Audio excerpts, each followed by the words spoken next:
Round of applause. We are the Gurus. I am Jay, alongside with Jalen, man. We have a special guest. Introduce yourself, man. A friend of the show. He's officially a friend of the show, y'all. Round of applause. When you come two or more, you're a co-host now. It's Naz Bohannon. Yeah. Part 2. Straight out of Lorain, Ohio. Yeah. I got it on the shirt today. Yeah, talk to him. On the shirt, on the scarf. So, I got to get a Lorain ties every time I'm doing something. I got to check out Javon. Need me a little scarf like that. For sure. Good price, too. Who's that? Javon Terrence. Oh, for real? Yeah. Okay. Shout out Javon. That's the fashion bag I'm getting into now. Listen, he's somebody to connect with, bro. 18 years in the game. That's what he's doing. Been to Paris, been to New York Fashion Week. Yeah. He's been doing it a long time. I've known him since we was in school. He's a little younger than me. I remember when he first started. I do remember that. Yep. Came a long way. Yep. Yeah, round of applause for him, man. Man of all trades. He's an athlete. He's a model. Whatever. Trying. What you been up to though, man? Talk to us, man. What's new, man? Last time we spoke was what? Maybe 2 years ago? 2 years ago. 2 years ago. Where was you at from then to now? What was you last year in college, right? Or nope, that was my I had just in that year, right before I came to talk to y'all, I always tell people since like 2021, all my years have ran together. Right. But that specific time when I talked to y'all, I think that was summer of 23. In that whole, I think, calendar year of like 22 to 23, maybe 18 months it might have been, I was fucking at Youngstown, at Clemson, went to the NFL, got cut, went overseas, and then won my first overseas championship all within a matter of 18 months. So we haven't spoken to you since the championship, pretty much. But before the championship. We talked to you after the championship? No, I don't think we did. No, that was right after the championship. That was right after the championship. Right before I had left again. We got cut short that time, too. Yeah, we did. I think the camera died on it. Okay. We got the phone now. Ready. We would have been talking for hours. I think we did talk for it. But, since then, I was overseas 2 more years. I'm getting ready to go back. So, didn't get a championship, unfortunately. Been to the semifinals 2 years, both years, back to back. Just was at a place where it was, a home away from home. They loved me. I loved them. They loved my grit and grind. Their city was built on grit and grind. So rallied behind each other. Did a bunch of things. What's the name of the team? The name of the team was Phoenix Hagen. So Veer Sun Does Fear. That's what they say. That's the motto that stands for We Are the Fire. Got you. And this is where? In Germany. Germany. Got you. So I did that. Away from that, I've been, you said, like the modeling gig was there. Became an author. I got a namesake website too, so it tells you everything. That's what's up. Just started a lot of the philanthropy stuff I've been wanting to do. Got you. Connecting the dots and bridging the gap. I've been trying to show everybody else my personality away from just a basketball player. A lot of people see the basketball player on the forefront, but it's so many pieces to me. I like to tell people I lived a bunch of lives, and I currently live a bunch of lives. Gotcha. So you currently, the situation now, you're home for the summer. Yep. You going back? Yeah. You got like a contract with them, or? I'm not going back to the same team. So I'm actually going somewhere else. I'm going back to Germany. So, but I'm going to top league Germany. So go ahead. My bad. Go ahead. No, I'm on a team called the team is Science City Vienna. So it's a great situation. For real? So they've seen me. We took a liking to each other. We actually spoke last summer, and then we didn't get the deal done. But this year we're gonna do it. So that's what's up. So explain it, because I don't really I'm not familiar with how overseas basketball really works. Like, it's a bunch of different leagues. Like, that Germany team that you're playing, is it in the same league as the team that you was previously playing, or how does that really work? So there's tiers, right? So there's within every country. My bad. Let me fix your mic for you. My bad. Because I know I see you keep leaning. I got you. Here we go. There you go. It's cool. Yeah, you good. Yep. Overseas basketball, there's tiers, right? So just on the surface, there's people who make NBA style money overseas. There's people who make McDonald's style money overseas, and there's everything in between. So from a business standpoint, there's not a lot of barriers to entry. So if we want to start a Gurus team in a certain country, if we can abide by certain bylaws, we're able to do so. Okay. So in Germany, there's about 7 leagues. Oh, right? Wow. The top league is BBL, then you go Pro A, Pro B, then you get to the Regionali. It's up and down. Okay. So in each country, it's kind of that same structure. France has a lot of leagues. Spain has a lot of leagues, things of that sort. Okay. In the top league of every country is where you see the most talent as far as American standpoints, or a lot of us who come over there. That's where you are able to make the type of money that we believe you should be able to make. Within those top leagues, there's international leagues. So the best international league, which is comparable to the NBA, is called the Euro League. So the Euro League has 2 or 3 teams from the German top league, 4 teams from the Spain top league, 2 or 3 teams from France's top league. Got it. Dubai has a team. Things like so you play domestically.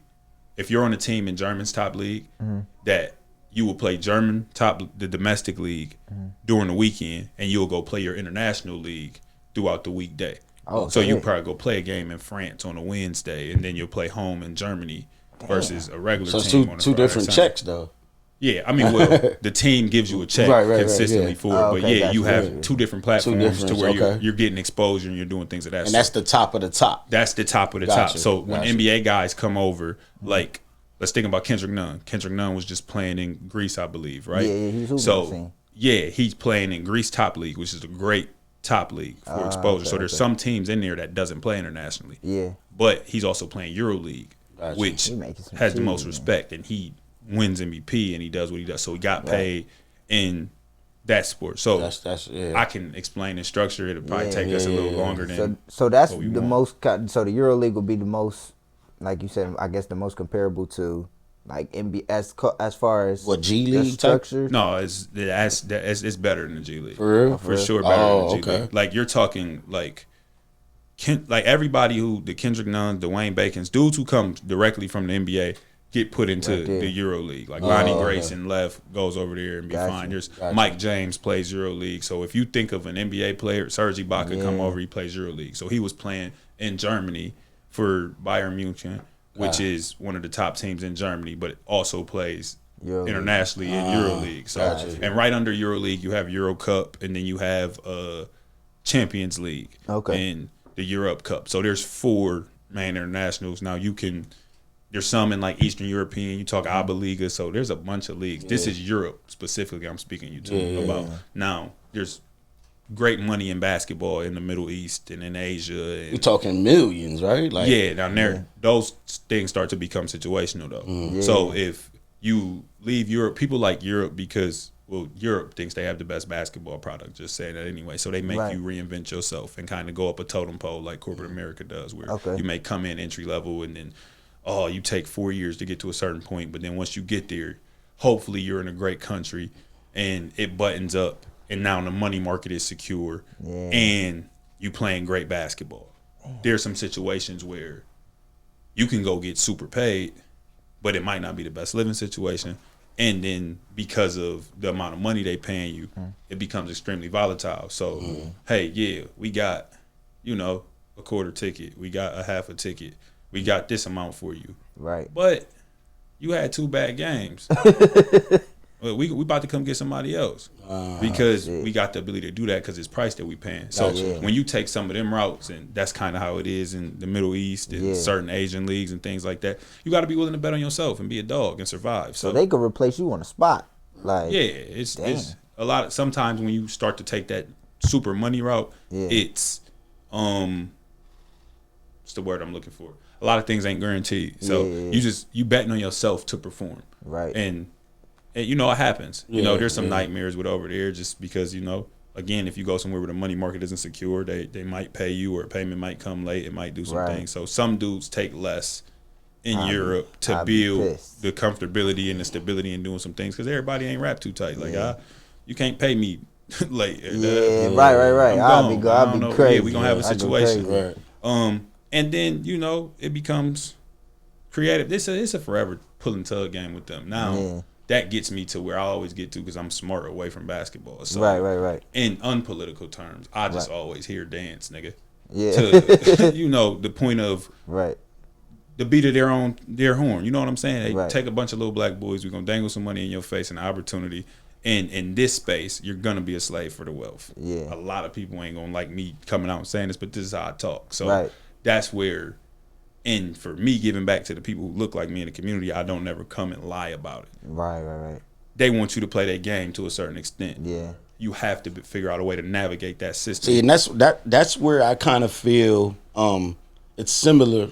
I'm sure NBA. Mm-hmm. We talk about this all the time. Why ain't he playing? Or what's up with him? Man, he was D1. He was the player of the year. I always say when we talk about that, it's what you're talking. It's the behind the scenes factor. Yeah, a lot of people don't understand it. And sometimes I'll be like, how you don't get that? Like, you know what I'm saying? Like, it's a behind the scenes factor. It's not about talent. Yeah, no. The last time we sat here and we talked on the first episode, we brought that up about having a business side. Right. The NBA is a business. Yeah. You know what I'm saying? Right. Away from all that we want to know, art or sports is the sports business is in the entertainment world. Right. Yeah. Sure. We all love this game. We're all talented to play this game, but there's a reason they're giving millions of dollars and $300 of millions. It's to entertain and distract from things that actually go on. Mm-hmm. So if we can keep everybody at bay and pay attention to what's on the screen, you don't pay attention to what's going on around you. Mm-hmm. So to your point about dudes not playing, yes, there's politics and there's things of that sort. But for me to be myself completely and like I'm gonna still get playing time and do whatever, I better be a walking 40 ball. Yeah. If I'm to be an asshole and do all of that, right. Because we'll take the dude that's a little less talented than you, because he's a great locker room guy. Right. He gonna shut up and dance. Yeah. All right, bro, be quiet. Don't ruffle our feathers. Don't play with this system. Don't do this. You'll be all right. They told LeBron, who was the best ever to me, my GOAT, whatever. But we understand the power that he has, right? Mm-hmm. Shut up and dribble. Yeah. But that's what they see you as. Right. Yeah. No matter how talented you are, you become because it's a game in their system. Right. Now again, this is woke me deep. We can go on for days into that standpoint, but like for sure. So you have to be who you are in this room. Okay. Play the game of Robin Hood. I'm about to take all the information. So let me ask you this question. What would you say to I'll use Jalen, plays for Lorain. Yeah. He's a junior. Yeah. Going into his junior year. Yep. Looking good for him. Yep. Senior year comes. Yep. He's getting offers. Now he gets into the college world. Let's just say he go to Cincinnati. Yep. He's NIL because NIL is now a thing. For sure. What would be the advice for a freshman, a senior going into his freshman year, knowing what you know? Going into your freshman year in college, what advice would you give him? What would you? Because let's say he might get looks and they convince him like, hey man, you good enough to go to the league, and like what would be your advice to a senior in high school that's having a decent career going into the college world as a freshman? Keep the main thing. Mm-hmm. Like, we're easily distracted by a lot of stuff that goes on in this world. And for what he's about to step into, the world is going to be in front of him. So you're talking about coming from a place like we come from where there's exposure, but we live in a small city, right? So if I'm speaking to Jalen specifically, like, you need to stay focused on the court, in the classroom, in the things that matter, because all that you see right now is going to be 10x if you get to where you getting to. But you don't get to where you want to get to if you lose focus in between, right? Yeah. So that college world, you know, can become so overbearing for people. Now, if I'm speaking in general, I would say the main thing to all the seniors, because basketball has to be at the forefront. If it doesn't, with NIL, that may become your last basketball check. And then what happens in life? Right. If you get too big-headed, then what happens in life? Right. Understand that. Go to a school for the right fit and figure out making it work. Understand delayed gratification. You might not play all right now, but you're going to develop into what you want to. And then be realistic. Like, be able to take accountability and then also constructive criticism. Yeah. Everybody, we play basketball, I always say, is the most delusional game. Why? Because everybody in the world believes they're better at this sport than what they are. Confidence You comes need over to have some reality. confidence to be able to come in and know I'm a killer and do what we do. But like, we can go. Y'all have the Gurus tournament. Yeah. Every dude out there thinks that they could play Division I basketball. Yeah. Right. Like, Yeah. everybody. Not the case. They don't know what it takes to do this, Yeah. bro. We're looking at TV. We gonna go to games and dudes like, man, I can make that 3 from there, bro. I can go 4 or 5 from one. Right. All right, bro. It's the reason he get paid, and it's the reason you don't. So I say, focus on that, because the accessibility, the lifestyle, the being 19 with 100,000, 200,000, 300. Some of these kids are getting $1 million at 19. Bro, you gonna have to mature in your mind and do some things, and money starts to make people deaf. So stay focused on basketball, because you don't want to be the guy that I took a big check and then I became a has-been. Yeah. That's a lot. That's a live lot. down. Yeah. For sure. And I think that's Worse, that's more common. Yeah. You know what I'm saying? That's more common with the guy, because I'm sure you got the most from my being around Lorain. To me, you got the most experience when it comes to playing with a pro, and you know. So I think you would understand more than anybody that, hey, I played with this dude that's just as good as him, but he ain't make it. For sure. Like, to this day now, when people come and ask me like, yo, who's the best player you played with?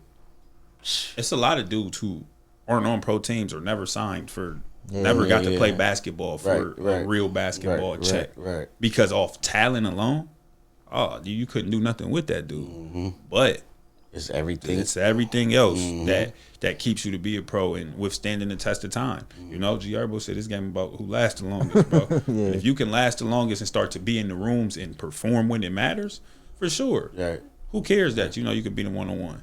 Now there's a space for those type of Yeah, dudes right. now. Now You got it's- YouTube. Shout out Freegas. Shout out Fami. Shout out all them for doing their thing and creating a platform for some of these dudes The 1v1s, who have talent, and you can be yourself in the face of the world. But yeah, bro, like it's a lot. So there's no substitute for experience. So I done been around, and like I pay attention. I be a sponge to a lot of the things, and I love being an open door and trying to come back and tell these kids like, yo, ask a question. Like, I overspeak anyway, but if you ask a question, I'm pretty sure I can tell you, because it's not too many paths that in my short life I haven't navigated or been around. Right. Speaking of giving back, you just had your camp. Round of applause for that. Round of applause.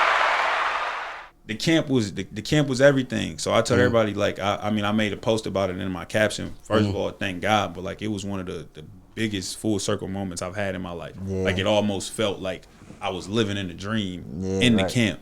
So my entire life, like, there's actually a picture of something I did in, I think it was middle school or something, where I wrote, what did you want to, if you could be whatever you wanted to be when you grow up. I'm like, NFL, NBA, professionally, but really I just want to do enough to, take care of my family and, be a beacon of hope for my community. Right. So everything that I do, I always speak about home. Again, I got the tattoo on my arm when I was young. Like, I take pride in the city. I got it. I seen some footage of you. You seen it the other day?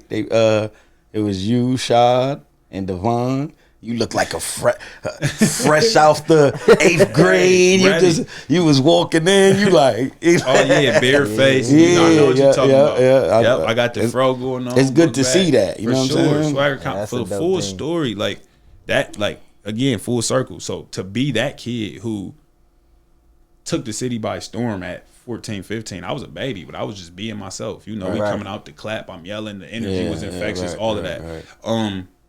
To go back to, the camp, like, I was a kid who got found playing basketball at a park in Lorain in 4th grade.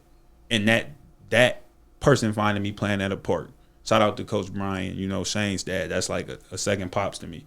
But like, that became everything that I am today. Yeah. So to be able to give kids, one, a place to be themselves, to actually be a kid, to not fall into some of the other stuff that comes with our city. Right. And two, the ability to see me and understand that this is attainable, hear it, speak it, believe it, be around it, was like one of the most, like, that was one of the best things I got to do in my life.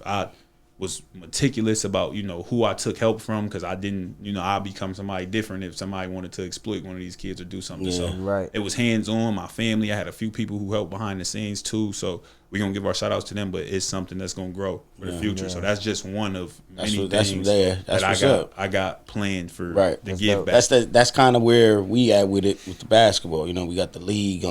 That's exactly the focus and the goal was, all right, last year we started it, this year jerseys.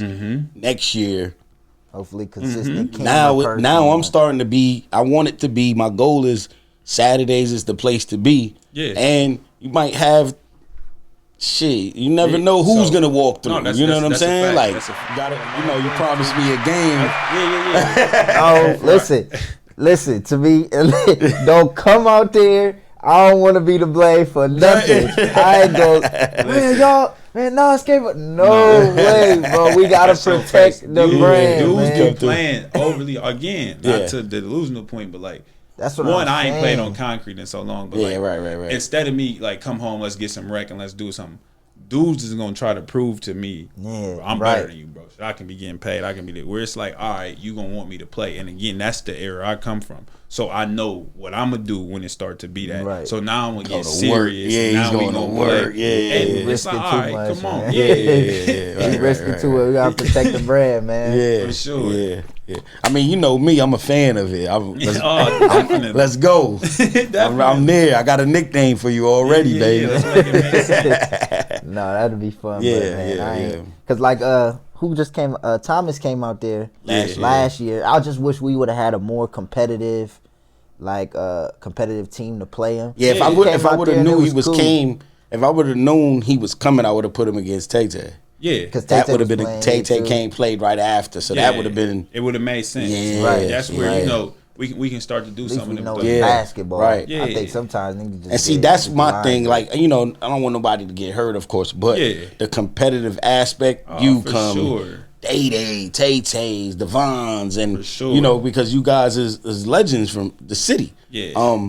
I try, you know, it's gonna get there though. Yeah. I believe so. You might get something going in the gym in the winter. Yeah, I'm about to say, if you do a one-time event or like, I think there's so many things that we can connect the dots on, in the city where like dudes be like, oh, I'd rather be the boss of nothing. You know what I'm saying? To have a piece of something. Right. Where I just think there's so many things that can make sense. Like, why not button y'all up with the alumni event at the school where now we add the vibes, we add y'all vibes of the city back to what the culture. I made my suggestion. Talk to the people who I needed to, so we'll see. Yeah, like I've definitely said that. My thing is, I feel like I'm gonna try to make it easier for us. I'm just inching my way right now, teaching at LPA. Yeah. Once I grow in that space and be able to trickle in the school system and do that, then I feel like those doors are open up for us right now. But like you said, just being patient. Yeah, we know that we know the vision that we got. We know the time go, and the vision is to allow the city to grow, man. Slow and steady. We got a lot of talent here that's went nowhere or has went somewhere and had to come back. You know what I'm saying? Yeah. So being able to wanting to get that out there and get them out there and allow people to grow and have more of use the beacon of hope. For sure. You know what I'm saying? It'd be dope, man. It'd be dope. For sure. That's I feel that completely, bro. And again, I said it while you was talking, but just to be clear with it, like, bro, slow and steady win the race. Yeah, like, y'all gonna get to where y'all supposed to get to. What's built fast don't last. Yeah. And you know, it's gonna happen how it's supposed to. Listen, I'm down to be a part of it. I heard you mention 1v1. Let me ask you this: who you got, Beasley or ISO Joe? No, I'm wrong. YouTube rules. Man, it was a lot of bullshit going on in that. Man, Beasley, I see Beasley spin and he had it here with it. The clip you talking about, he definitely carried. I'm like, whoa. What's the YouTube rules though? So they played a 30. I think it's 4 dribbles. Oh, 4 dribbles. Yeah, so it's 2s and 3s at 30. Is that what Lance and him did? Yeah, halftime at 15. 2 fouls in a row. Is a automatic free throw. Oh, free throw. Yeah, automatic free throw. You miss, you change possessions. Okay. I think if the ball get hit out your hand, it's an automatic turnover. Oh, okay. So that's what I believe YouTube rules is, and the 101 with Frigga and them. Yeah. To answer your question, I'm a Mike Beasley fan. Okay. I'm taking Bees. Joe's super talented. I just think in that setting, like that's Beasley shit. That's the mecca of what we talking about. The aura, it gets to clapping, and I'm not saying Joe ain't one of them. He is. Yeah. But when it's we finna bark, this money on the line, and it's time for an alpha to come out, I think again there's a reason. It might not have looked pretty. It might not have been what it is. Everybody's favorite player talks about Michael Beasley for a reason. It's just not like this is what he do. Right. Like there's a lot of dudes though that are great 1-on-1 players who can't be great 5-on-5 players. Yeah. That's not Bees. Yeah. Bees that's the beginning stuff we talked about. Bees couldn't figure out, or he didn't want to contort to their system of the game. I just want to play basketball, like because I'm great at playing basketball, and I'm better than him. I just think Bees. I ain't gonna lie. I just think he wasn't coachable.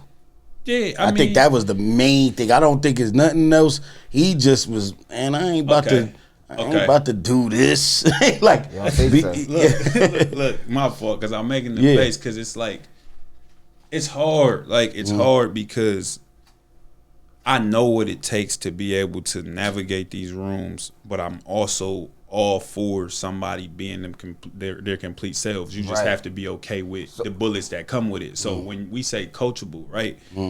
I've been in these rooms. Like, there's one thing to be, let's keep it basketball and it's about basketball. So, okay, coach, I'm going to run this system and I'm going to do this and I'm going to do that. There's another thing when, like, we talk about male ego and pride. So, like, a lot of times, like, they push narratives that ain't always a super truth. They may tell you, like, oh, Bees ain't coachable. But they not telling you behind the scenes they trying to provoke Bees or they fucking with Bees. Now, we all grown, but because, again, it's shut up and dance, Bees, you gonna follow suit with how we supposed to, or you know we ain't gonna play, or that coach mad as hell because Beasley don't want to come in how we want him to come in. Beasley don't come from away from all that. Now let's speak in general, right? Beasley, but when I say Beasley, I look at a kid in our community who may have had a rough upbringing, who basketball literally saved his life, who he doesn't understand or don't know how to take the information from somebody who don't look like him. They don't know how to speak his language or speak in parables to let him be. Maybe he's a little bit conflicted. Maybe, he do lash out here and there, but they don't have nobody there to bridge the gap or connect the dots. He ain't really a bad kid. We watch Bees cry in front of the world. Why? Because I just want to play basketball and take care of my family. That's all I know. But y'all not letting me play basketball. That's a childlike love for something that got him out of a situation. But we so focused on the fact that Michael Beasley don't want to tie his shoes a certain way. He don't know how to tie a tie. He can't come in this room and say, cut his hair. Yes, sir. No, sir. He don't want to cut his, because what does that have to do with what he does as a basketball player? This shit ain't about basketball. This is about contorting you into the system to make it make sense and follow suit. Now, if you want this dollar from them people, you got to play their game to a certain extent and then go do what you want on your own. But there's a bunch of Beeses in this world, and they life go to the system or they go somewhere different because we took away what could have put them in a different space because we worried about everything behind the scenes. So as a captain, I've always been able to negate some of those things when I've been in those rooms with them type of players. I've been able to take, coach, go get 4 or 5 JUCO dudes because I can take care of them. You think he wild? I know he ain't wild, bro. Like, I can speak his language. We cool. We come from one and the same thing. I just been blessed to be able to speak how I speak and understand these rooms and understand that other side. Let me ask you this: is your ultimate goal is it to go to the NBA? Because I'm gonna give it a shot. Okay, but it's not. No. Okay. Because once you get to the highest level of what we talking about, EuroLeague, overseas, whatever it is, now we talking about. You a pro. And there's dudes outside of the NBA that are better than dudes in the NBA. And I'm not saying that to be controversial. No, of course. It's the absolute truth. I believe it. It's the absolute truth. I believe it. So at that point, you got to ask yourself, what makes sense situational wise? Okay. I got a son, so if I get the opportunity and I take a chance and I get to come home and play, I'll take whatever the dollar amount is and whatever role they want to give me to be able to not only have my son see me play at home, but kids in the community. Okay, so that was going to be my next question. What would be the steps that you would take versus not? Like, all right, yeah, I'll do this, but I ain't about to do this. Again, so from a basketball standpoint, I've played every role there damn near is. Like, I've been the guy, I've been the person who didn't play, I've been the worst on the team, been the best on the team, I've been, okay, you're going to get 5 to 6 shots, I've been, okay, you just going to have to be the defensive guy. So, wait, real quick with that, they tell you that? Yeah, if you ask, because I feel like, this is me, Mr. Conspiracy guy. Go ahead. I feel like gambling. Yeah. I bet, right? You're over and under 10 and a half. You got 8, but you shot 4 times. They might be like, you done. Okay, it's not how you're thinking about it. Okay. It's not like, you know, with the NFL and people be like, oh, bro, it's a script, or like NBA. It's not what the average individual thinks. Okay. I'm speaking about what your role specifically is. So they're pretty much gangster about, you know, how it is. If you don't want the truth, it's going to happen in front of you at some point. So we seen a clip a year or 2 ago where Draymond is in an open gym and he's telling dudes, there's 2 dudes who get to do what they want out here. Yeah. Like, so all of that, you coming down, going tween behind the back, that's not what you about to be able to do when you out here playing. I just said to Jay before we started, like, yo, PJ Tucker was overseas averaging 20, bro. Patrick Beverly was a killer, bro, before, like, for people who know the history. Right. But for you to be able to be on this team, that's not what we need you to do. We need you to go get a stop. Jose Alvarado, we talking about was ACC All-League. First, he can score. He can do what he can do. He was like that in the Olympics or FIBA. So, but to make this $6 million, how many shots is he taking? Right. You know what I'm saying? Go take that ball off of him. So, no, they're not coming to you like, hey, bro, don't shoot that ball again. You know what I'm saying? No, but to my point that I was making, before I go into any situation, after my agent talks to their GM and I get to get on the phone with a coach, hey, what do you need me to do? All right, I can take constructive criticism, I can take a conversation, but tell me what role it is that you want for me to do. Gotcha. So then that way we can both come into this clear. And I don't think enough people do that, because I think people are scared of what's going to come out that man's mouth. No, so for me, I'm willing to go, I want to know everything that I'm walking into, so I know that I walked into that. So I can't use you to blame. I can blame myself on, okay, no, that's something I'm willing to do, or that's something that I'm not, to the point of the question. Like, nah, that ain't for me. Yeah. So most dudes don't do that, though. Most dudes go into it with their own agenda in mind. Man, I'm about to. Man, forget what coach talking about. This system. I'm finna be the system. I'm finna be. You can't beat what is, bro. They got the keys to the car. You ain't finna be able to change the route for what they want it to be. Now, so I think dudes should try to be overly honest and brutal with. Have you ever got to that? Has that ever happened to you where you've asked that question and they told you something that wasn't the case, though, when you started to get into it? Like, did they lie to you? Clemson. Oh, okay. So going into Clemson, you know, when I get recruited, and I had a bunch of schools in the transfer portal during the time. To y'all NIL point, I was told about a month ago, I missed NIL NIL came out 4 weeks to me being on Clemson's campus. Really? So I was a part of the guinea pig, like the trial run of NIL. So dudes wasn't getting the big deals yet, because they was trying to figure out how to actually navigate the system. I just had a coach tell me that if I would have left with the numbers I left Youngstown with today in this era, I'd have started at a half a ticket. Woo. You threw your phone? You know what I'm saying? So they got some things where they're trying to give us. Real quick with that, though, that staying or leaving Youngstown, going to Clemson? Yeah, if I'd have stayed at Youngstown has one of the best NILs for the mid-major sector. Like, a lot of people don't know, but it's some money in that system, and, you know, that club, the things that they have to do. Okay. Now they relegating, you know, how people get paid. But if I would have gotten the transfer portal at that time with the numbers I had, which it was 17, 8, and 3, I would have been a hot commodity and would have been cool and look back. But things happen how they supposed to. Mine gonna come when it's supposed to again. For sure. To the point, what was the I say, has that ever happened? The lie, yeah, right. Clemson. So when I was getting recruited to go to Clemson, and I'm on the phone with the guy who recruits me, shout out Coach Dean, that's my guy, you know what I'm saying? And he might not have had full autonomy or control over, what was or what was supposed to be. Right. So they see me, we definitely can pull and plug him here. I could play in a lot of roles. So when they see me and they break it down like, hey, we got this dude who's about to leave, and, shout out Amir, he went, had, I think he actually did training camp with the Knicks, and then he ended up going overseas, whatever. He was there the year before. But said, we're going to put you in this role. We're going to get up and down. We're going to put 4 shooters around you. I'm thinking triple-double alert. That's all I'm thinking. Draymond Greenish role? Yeah, or no, like, I knew it wasn't going to be the super role that I just had at Youngstown. At Youngstown, my usage rate was like 48% or something like that. They was giving me the ball, and it was go time. Like, put the team on my back my last year. Gotcha. Y'all follow me. We gonna go to the promised land. Okay. But I didn't need it to be that. Right. Yeah. Oh, you gonna give me the space and the time. You gonna let me play. I'm gonna rock out. If we make this 1-on-1, I was taught at a very young age 1-on-1 is not basketball. If I can't go past the first player, then I don't deserve to be out here. Right. So once I go past him, now the game starts. I start to make reads. So if you gonna be able to. And because of how I play, because I was big young, so I learned how to play inside out.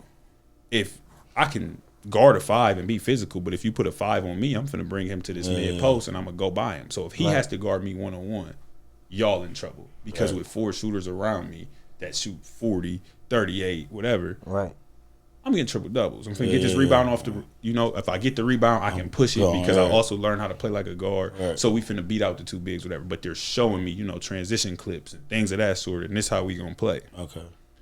And then when I get to campus, my position coach is like, Naz, we love you, but it's kind of unorthodox. We unsure of, how that's gonna work. Is this gonna fit here? What's gonna take place? What's gonna happen? You're already there at this point. I'm here though, and this is what's going on. You know what I'm saying? I'm having practices where it's like, okay, at first I'm hanging my head on. Okay, throw me on the court. I'm gonna make it make sense. Like I'm comfortable wherever you gonna put me because of who I am. Again, that's where the dog gonna come out, and bro, you gonna have to find somewhere to fit me. Right. Yeah. So there's practices, bro, where I'm at dudes, but I started to be like, okay, that don't matter.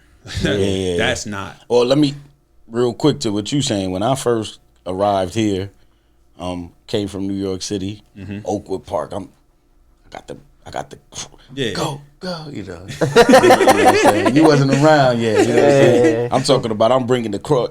And one was my thing. I brought it here. I'm being honest. I'm not making it up. Yep. I had the tape, video, cassette. Hey, we watching it. Oh, I'm going out there doing the moves. So I go to Southview. Everybody like, go to King. My aunt, I'm like, no, go to Southview. Should have went to King. Well, it was guard heavy. Though, right? It was a lot of guards. It was Tony, Shaylin, Jet Von. It was a lot of guards. Go to Southview. Boom, I play and the point guard, he's star. I'm listening. Yeah.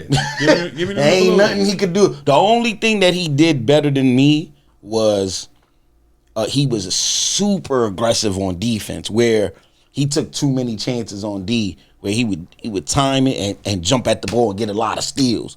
But on the flip side, he would get embarrassed a lot when we was playing them Cleveland teams. Behind the back, he's gone. Like, you know what I'm saying? Yeah. But I know so well about that, to what you're saying, because practice, I used to. Yeah. And then I got in the games, and I'm playing, and I'm not making no mistakes. Like, come on. I'm like, this dude averaged 105 turnovers a year. Yeah. Like, you know what I'm saying? So to real quick to what you saying, I totally understand about practice. I'll be like, man, I gave it. So that could be detrimental to somebody as well, though. To your mindset. Yeah, sure. You're like, hold on, I'm killing them. Yeah, so you go through that. Yeah. Because at its bare root, that's what we believe is supposed to happen. Right. If I outwork this dude, I'm going to get the opportunity. Right. And shout out the dudes that I play with, because I love playing with. They both in the NBA now, too. So I can't, on the back end, Coach did what he did. I'm going to fuck them. You know what I'm saying? Yeah. But we get to about 3-4 games in the season.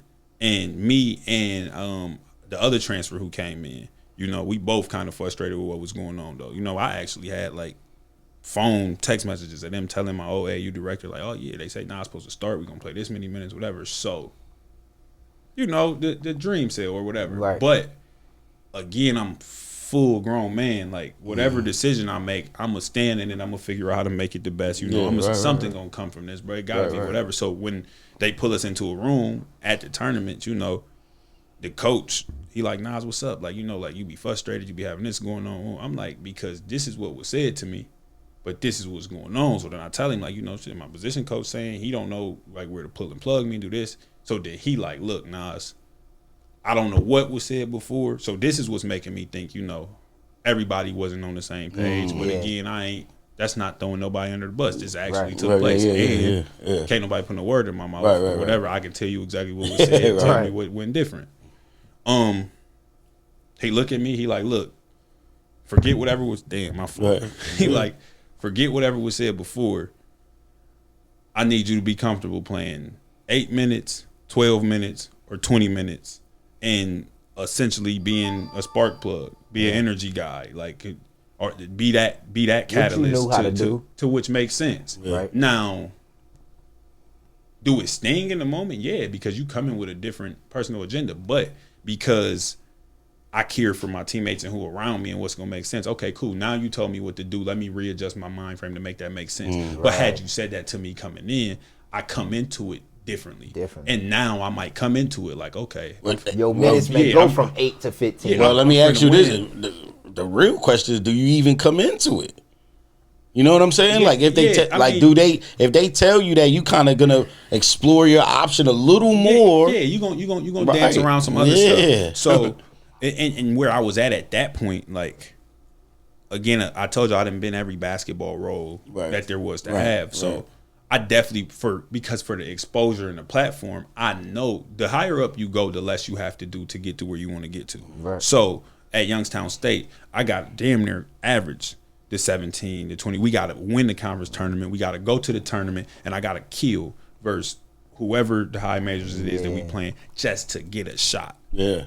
You talking ACC, you know, dudes, he averaged 8 and 5. Yeah. He averaged 9 and 6. He averaged 10 in this. They didn't win their conference. They was top 5. They got to the tournament. You had a run. Now they still talking about pull and plug. Oh, he done it versus these guys, so we can fit him there. So for the exposure, you would think about it like, okay, no, I know I can go get 20, but if you just need me to be 6 men a year, now I talk about efficiency and understanding. So to your point of how many shots dudes get per game, okay, no, them 2 dudes is the main dudes. How can I eat around them? And figured out I could have probably figured that out and been cool, but my mindset is on, I'm finna be the 6 men a year. I'm finna be the best glue guy. Yeah. Right? So it stung in the moment. Yeah. Got through the year. It worked out how it was supposed to work out. You know, it was some dark spaces. It was some positive spaces. So, yes, that happened to me. But on the back end, that's what was supposed to happen because God put me there in that situation to prepare me for what was. Yeah. Because when it was time for me to go get my first pro job, I get cut from the NFL. I'm a free agent for some time. And when it's time to go get a job, I'm like, okay, whatever job I take now, halfway through the season, I'm going to be late. So either I'm coming, I'm trying to save somebody's season, or I'm going to walk into a situation where I'm going to have to earn something. So the team that I joined was first in the league, but they had 3 dudes averaging 15, 14, 16, 12. So when I get on the phone with the coach, I'm like, yo, what you need me to do? Like, I know y'all called, y'all seen the paper, like, but what do you need for me to do? I see what they doing, what's going on. He, you know, if you better than the dude in front of you, going to start. But, like, you know, we don't need a guy. We want a guy. Basically, I was the contingency plan. If this go left, you know, hopefully you be coming into something, but it's going to be what it's going to be. Yeah. Had I not just went through what I went through, and I did it my first year as a pro, I probably don't win a championship, and I probably don't still play overseas because my mind would have been like, come on, yo, bro, what you talking about? Right. Because there's I'm times all the way out here now. Yeah. Come on, bro. Like, there's times I'm at Clemson, and for, you know, from the outside, I'm getting everything that I want. Like, this is what it's supposed to look like. Yeah. Where I'm like, bro, I'm finna pack the car and go home, bro. Y'all tripping, bro. And I'm a dude that's yoked, great mentally, and can figure things out. And that's what I'm saying with these dudes. That's where I'm like, the talent, it's up here. Yeah. It's up here because there's a lot of dudes I already know, like, man, I ain't about to. Oh, bro, listen. What? I'm gone. I ain't gonna lie, I tell you now, I'm one of them. No, for I'm sure. like, I'm cool. Yeah. If it's something I don't want to do already, and like, then it ain't going that, like, I'm cool. So that happened, and my fault, Jay. But when I get over there, first 2-3 games, you know, I ain't playing. I'm 1 minute, 2 minutes. My first game I actually played like 13 minutes. I did play. We was blowing somebody out. They threw me in and they started letting me rock. So, but it was kind of fool's gold. Like, we just threw you in, let you rock, try to develop, which was cool because I went over there at like 245 or whatever. I had to still get back to basketball weight, but I didn't play for the next couple games. Mm-hmm. I'm back in the same mode, man. I just went through this, whatever. I called my agent like, bro, I could have waited. I could have went somewhere else. This could have made sense. My mans didn't come to the away game we had. He got sick. Mm. I start. Oh, shit. I get 17, 11, and 6. No looking back after that. Yeah. Now I was still pulling plug. I'm gonna start these games.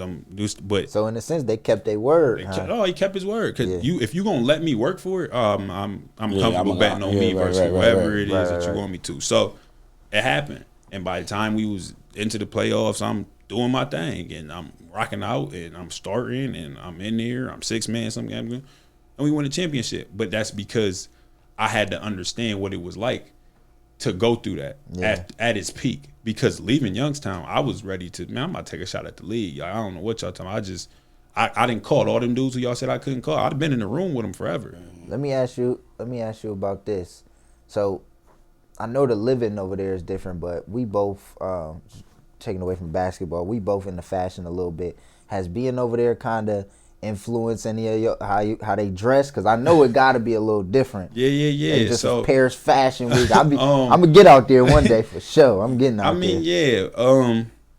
Where I'm at in Germany, the specific region I'm in, a lot of people aren't they don't overly dress like that. Now I've buttoned up with a couple people in that world that are like up and coming designers or put on shows and things. And the one dude, shout out to Confused Apparel, his aesthetic is fire. Like what he does with denim and different patches that. But like overall, I done been to Paris, not been around. Yeah, so I definitely keep my eye on some things and be like, oh no, that'll be fire. That'll work at home. That'll just seeing their confidence in the certain pieces and fabrics and cloths that they wear, or just the flow. You know how style is, like whatever you gonna do different, like I wouldn't have thought to put that like that. So it's different for sure. Was it a culture shock being over there? Like, was it a little bit of a culture shock being out there? Like, was it completely different? Or at first, again, that's when my life was moving so fast. I told y'all that like when I landed over there, I was like, okay, wait a minute, I guess I live in Germany now. And then I remember like being in a grocery store and just trying to simply go get some groceries, but everything is in a different language. Had me in the grocery store like, wait a minute. Then wanting to ask for help, but not knowing if they was gonna understand English or not. So like I'm sitting there with the translate app on the phone, like, yo, all right, what's that? Okay, nah. But I mean, in time, it was cool. Germany's a cool place because a lot of people do speak English well. They taught since they young, so they know it. They're more willing to speak English with you though if you open up and try to speak to them. So I'm more open-minded than a lot of people. So I'm okay over there because I dive into any situation I'm into. So we can go out to eat. I can speak enough German to get us through it. Let me ask you this. How's the women in Germany? Like, I'm just trying to imagine, like, you know what I'm saying? Like the women in Germany? Well, let me, before you answer that, is there a lot of black women in Germany? Yeah. Like what? No, to your point. No. There's a lot of African people in Germany, Nigerian. Germany has open borders, so it depends on the region that you in, and like in different parts of Germany, there's different type of women. Got you. To make that make sense. A lot of German women are blonde, blue eyed, be fine, whatever. For sure. Now, when you get to some of them bordering countries, and you get to talking about France, and you start talking about Belgium, you start talking about the Netherlands, you start talking about all of these countries like and surrounded and the things that they mixed with, and you like, oh, she's Guyanese and French, and you start to see. And I mean, even in Germany, like I was in a city where it was half German and half minorities, so there was a lot of like Syrian and Turkish women. You start to see women over there sometimes that people pay to look like. Yeah. Like, well, naturally though. Yeah, that's kind of what because I just be wondering about that. Like, how is it? Man, what she make like, is it morally right? Like, do they treat they men like you know what I'm saying? Like how so to that, I guess right. It's more traditional in certain places. So most of Germany, it ain't like. It's funny because but there's some countries where again. So let's talk about Amsterdam, the red light district, things like that. Mm-hmm. Prostitution is legal. So you literally are you walking past down the whole street and it's blocks where they're in the window. Yeah, and you can walk up to the window and how much do it cost for this? And you can pay and you know what I'm saying? Got you. Then you have the flip side where you may be in natural society and they're not used to. At home, everything is fast. So, we be more promiscuous. We more into, shit. I went to the club, Shorty came home from the club, this, that, and the third. A lot of them be into overly trying to date or trying to, you know what I'm saying? They're more meticulous and it's gonna take a little bit more time and more we gonna be boyfriend, girlfriend, me, my parents do this. Gotcha. In certain places. I gotta get the approval. It's but it's to each. It depends on where you at and what you doing because and again, a lot of people's morals go out the window when in certain situations. So if they see you and it's you American and you speak this and oh my God you look like that and all that, it might go out. You might go out the window for the night. So you'll be fine. That's pretty crazy. I ain't gonna lie. I want to go to Egypt. That's where I want to go bad. I want to go bad. Get right. You been there? I ain't been to Egypt. I thought about it. We get FIBA break, so our locals play with the national team, so we get 4 or 5 days off. And I looked up an Egypt flight, and it was only a couple $100 from where I was at. So I thought about it for sure. Man, I'm gonna get there. That's where I really want to go. That and Africa, those two places. How long is it from Germany to here? To here? 10 hours. Oh, it's 10? On the flight, yeah. From here to Germany, 10-hour flight. Yo, big ass, I know you be in the plane. No, you'd be all right. So, I mean, and depending on what you put in your contracts, I haven't put that in one of mine, but some dudes get first class flights in their contract. Some dudes get business class. The planes, it's usually a 3 seats on the left, 4 seats in the middle, 3 seats on the right. Sometimes you luck up and you might get the whole row in the middle and stretched out across it. Or, you'd be fine. They usually try to accommodate you. Okay, that's a when do you got to go back? The first or second week of August. Oh, for real? Okay, so what is your plan and what are you looking forward to going into your fourth year or third? Third year out there? Third year? Fourth. Yeah, I guess it'd be my third year, but it'd be my fourth season, depending on how you count it. I played a half a season, and I played 2 full seasons. Okay, right. So, well, what that situation look like? What drew you to that new team? Why them? It's right, because that's kind of to the question. You got a new team, so what's the goal out of this? What's the opportunity? So I've been to those who know, my boy called me as soon as he seen that I signed for Top League Germany. I've been knocking on the door for so long. I'm a dude that, again, I hang my hat on getting it done. So if you ask me for $1, whether I give you 100 pennies, 10 dimes, 4 quarters, Coach, you said you needed $1. I'm gonna make it make sense. Right. In the world that I live in, it's not always like that. Sometimes we like how you give us our dollar. Correct. We like the aesthetic of what it looks like and how it's supposed to be. And because of who I am, that stopped me from certain doors being open. Or dudes be like, we love you, but what are you? Yeah. How do we fit you? Where I'm like, hey, you can throw me anywhere, and I'm a winner. I'm going to make sure we win. You see that when you put me out there. Right. Sometimes they want dudes to fit these cookie cutter roles. Now, them specifically, I mean, again, we took a liking to each other. They played versus me. I've played versus them. I know the coach. We'll be well. We'll be fine. We'll jail. It's the platform that I've been asking for. This is what y'all say I can't do. All right. Now now we locked in this box. Let's see who come out of it. Gotcha. So and now y'all could probably hear it in how I'm talking now. I'm okay. Yeah. Let's tango. Right. Let's dance. Let's show y'all. And it's a platform where, again, I talked to you before. It's one of them that open you up to the world that ain't no looking back from if you do it the right way, if you cook it. But bro, I'm so ready to, bro, this nigga, like that's the aura of who I really am come out in like. Because that's how, growing up, that's how I always played. I just always play like, what he did. You talking about him? Yeah, right. Now I get to show y'all because y'all kept trying to keep us away from this room. Yeah. Like, okay, no, we can be in this room, but I know how to make it make sense. Y'all didn't let me through the door. I'm finna kick it down. Mm-hmm. I'm finna kick it down. I'm tired of asking. I'll show you. So it was the platform. It was the opportunity. They took a chance on me that I'm gonna make them, grateful for. Or I'm grateful for, and it's all gonna button up how it's supposed to. And I'm telling you, ain't no looking back. If we talk in a year from now, or y'all start seeing some shit, y'all gonna be like, "Hey, why Naz bugging out?" I'm bugging out because they've been trying me. Like, so go to NBA basketball. All season been going a little crazy. Okay, how you feel about KD to the Rockets, man? Talk to me. Championship, like, what you thinking about that?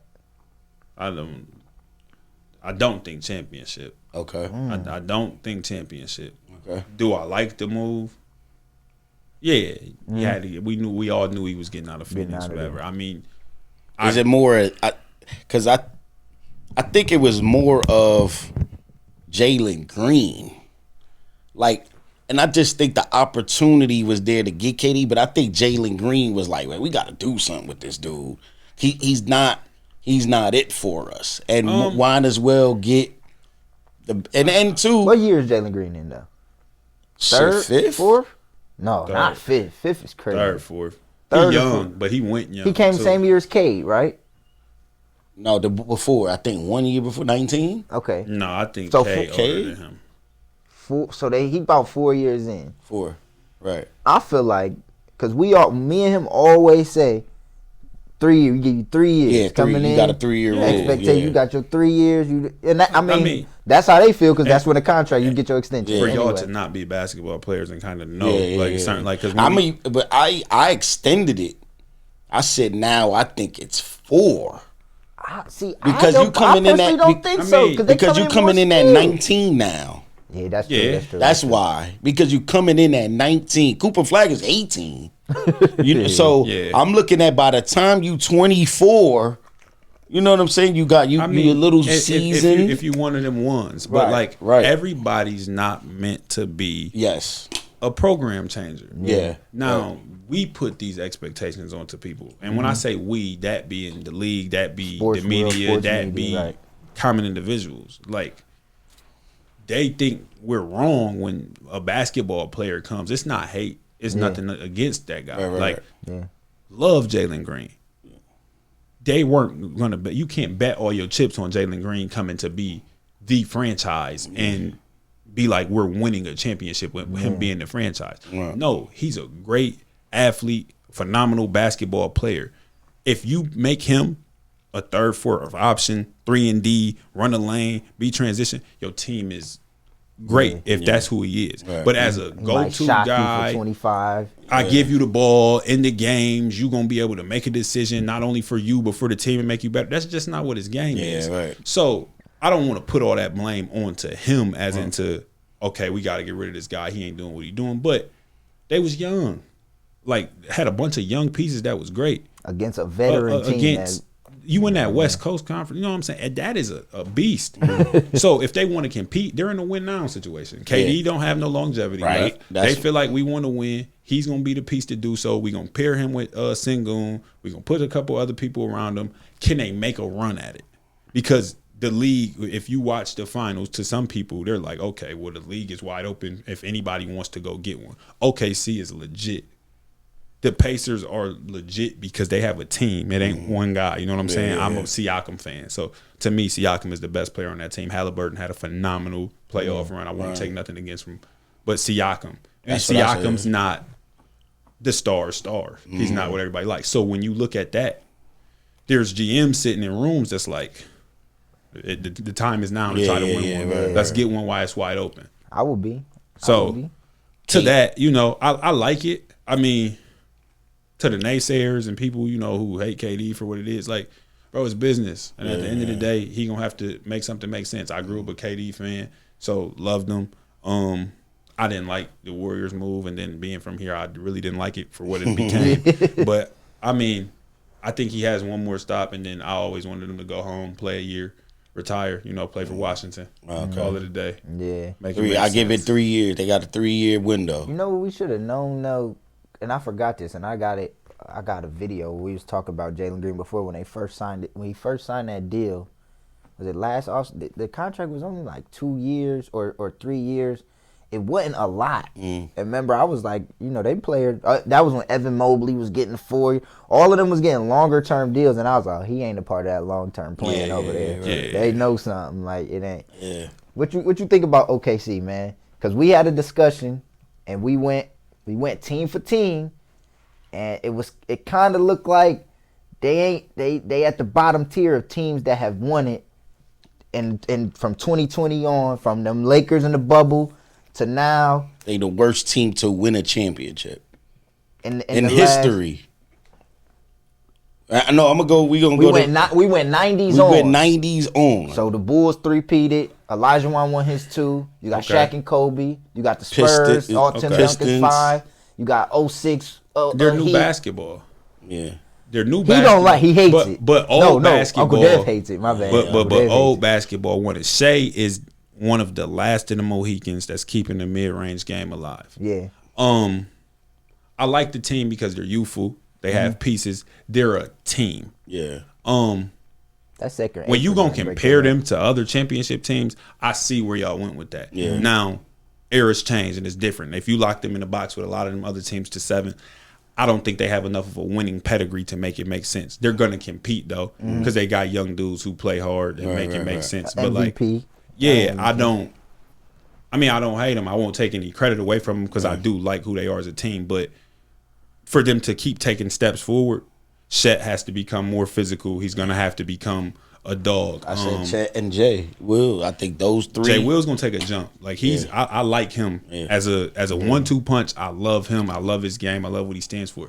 I just think, and again, it works in the new NBA because all of that y'all are saying, they got out all the dudes who I grew up loving. Right. This is no longer a league where we finna let dudes where we gonna make it that. It's gonna be the Mecca. It's gonna be playoff basketball and we in your face and you gonna take a nudge. You gotta come earn this. Right. Shaq might clobber you. He can be a physical dominance. You got Steven Jackson's in it like, we gonna go sick him on Shea and Shea. Ron, you got Shea tonight and we gonna They're not seeing that because that's not what the product that the NBA wants. Right. So with this new basketball, they got a shot because you can't really impose will in certain aesthetics. Because to me, they just got a bunch of nice guys. Nothing wrong with people being nice. That's just not my super cup of tea for where we trying to get to. Right. I need somebody that's gonna be in this motherfucker and be a bulldog. Yeah. Right. So like that's why I think Ant gonna get one soon, man. Yeah, but he just needs some help. That's it. Yeah, but who you send over there? Right. For real, I don't know. And you just got rid of somebody who did help. Who was that? At the Alexander. Alexander Walker. Because I think, I'm looking playoffs. Yeah. Once again, I only say this. Regular season don't mean nothing to me. Yeah. Cavs was I said I didn't care about that. I'm always gonna say that because it shows when it's time. Mm-hmm. Ty Jerome, nothing. Right? What did he do? And he was a big part of their team. I looked at the Alexander Walker. He played big in certain games where they won because of him. He took over Mike Conley's role last year. Yeah. So he's no longer there. Mike Conley's there, no longer there. Well, he's there? Mike Conley's still there. I think they got the young dude. Was Shannon? Shannon. I like him. Okay. I just think when I watch basketball now, there is no clear cut.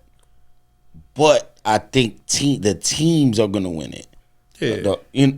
At the end of the day, the teams. So what type of team do you put around Anthony Edwards though? Like I don't know. I like Julius Randle there. I still don't know if he fits there though. I'm gonna be honest. I don't know what type of team you put around Anthony Edwards. I really don't.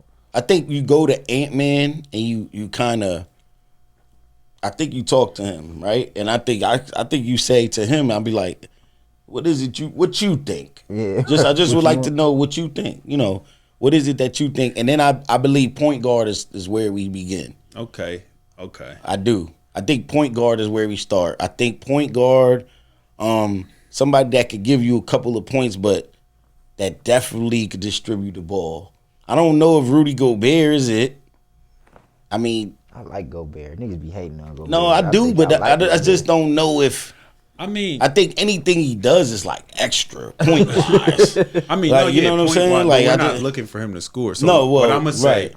in building structure, right, and kind of knowing how some of this goes, or in having to be a GM, a lot of times we think talent and putting a bunch of the best talented dudes on the team doesn't work.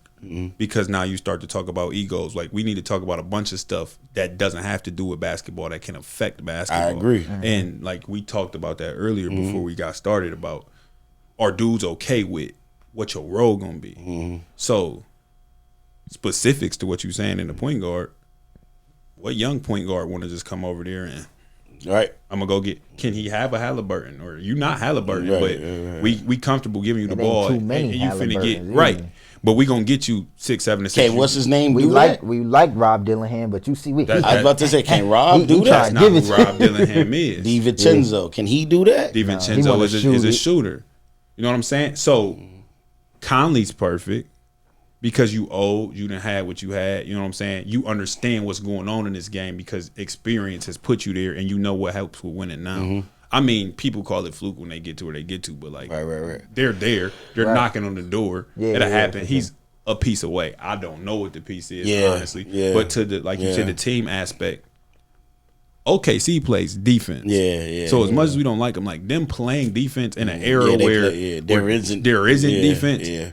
That's why they gonna win and gonna be around, because you got a Caruso that's gonna go out there and gonna stick whoever they want to stick. To me, he's you got Lou Dort that's like, man, I might hit 2 threes today, but throw me on somebody. Yep. He built solid and he's a strong guard and he pushing dudes off the right. You know what I'm saying? Right. They all comfortable and they gel well together enough to be like. That's why Drew was important to that. Drew Holiday was important to the Bucks when they won it, because he was that. And he could give you 19. You know what I'm saying? He was able to lock you up. Ain't gonna say much. Yeah, I'm cool. Yeah, right. Whatever you want to do, I'm be all right. It's my. You need them type of dudes to make it make sense, because if we all come in there alphas, as you know, we supposed to be, it ain't gonna work, because like you said, dudes like, nah, man, I'm gone, bro. Like, let me go here, let me go there. Because I finally and they handing out bread over there. Yeah. Because I look at it like with LeBron and Luka. Is to me, that works if LeBron says, all right, LeBron's off ball. I'm fall back. Luka, because I feel like LeBron still ain't. I think he still's not like, let me fall back. I don't think LeBron's falling back. I got my own theory with that, because post 2020. With the AD move, it hurts that AD always is injured. But I thought when they went and got AD, LeBron was supposed to play second fiddle. That was supposed to be Anthony Davis's team, and LeBron was going to be second option. Here we are. Yes, this is me talking about who I believe is the greatest basketball player, being a second option. But yeah, he on the tail end of his career. AD, you gonna lead the charge. I'm get to be who I be off ball.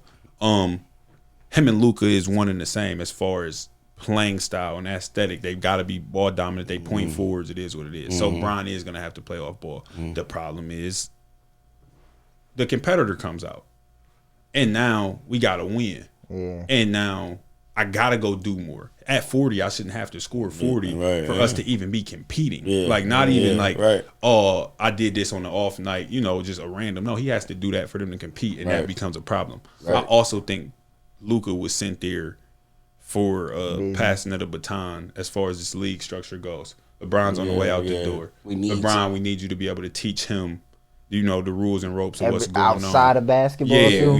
Somebody has to learn to take stay in shape. Because he is integral to what we do as far as our product and what takes place. And the next 10 years, we can't have him not playing. Because you got to think about a lot of stuff in this world is finna shift and change hands, and that's with the NBA, that's with actual business, that's with life, that's with power, that's with anything. So in that space, like, oh, we want to give it to Jason Tatum. He the cool, light-skinned dude. Don't say nothing, corny. You know what I'm saying? Chilling. Ant, we love Ant, but Ant telling us he don't want it, and to those people who are uncomfortable, he ruffles feathers. It's provocative. You know what I'm saying? Right. We were giving Ja Morant the keys. Ja got crazy. He threw him out the car. He did what he did. He popped his trunk with him. This nigga Ja's crazy. Luka, you know. Yeah, right. One, you're not American. I was gonna say that. And we have this American versus European basketball debate, and is the world catching up and all that. So are we gonna really make him? Are we gonna push the agenda? Because we already see it. We already see the Greek Freak. You see Joker. You see Luka. You see Shea. If you count that, so we really can't make the face of our league be that. You know what I'm saying? Right, yeah. So, but Luka, we can't have you out of shape and not playing games and doing something. But, like, again, y'all wanted to push that narrative when y'all started to. Luka been the same guy that he's been since he came in here. Right? Zion hurt their situation. Zion was supposed to be another one of those when we shake hands and we change and maybe you're not the main star, but you a co-star to everything we building. Oh, Zion's out of shape. Zion's not playing. Excitement. Yeah, you know what I'm saying? He's to sell tickets. Like, to their product of what's going on. Yes. So now, like, that's why the NBA, from a business situation, why I say Cooper Flagg, man. Oh, I mean, they're about to push that agenda. It's why it's making sense. If you don't think they gonna first all-star votes, he's third. I think he still has to perform. Well, we could get to him. Yeah, Cooper Flagg. I think he's gonna be good. I'm not saying he's gonna be trash. But I think this generational thing that people think he's gonna be in Dallas, I don't think that. The generational thing. I don't think that in Dallas. I just don't see it right now. Maybe in 5 years, because Ant might not be there. Because I'd look at Anthony Davis if he's healthy. Right. What though? Like what? Not enough ball or something? Like, if he's healthy, what? If he's healthy, he's gonna he's the man. I'm gonna tell you the truth. It's gonna run through him. It's not gonna run through. Cooper came into a great situation. I like it because he gets to grow. I'm not saying that he gets to become who he's like. Because now let's look at this, right?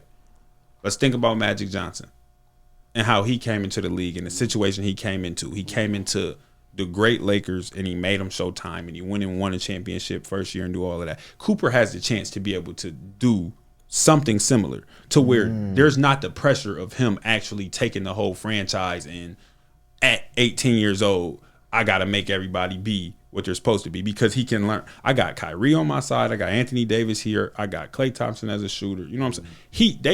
They taking a shot. They going to really have a run at it.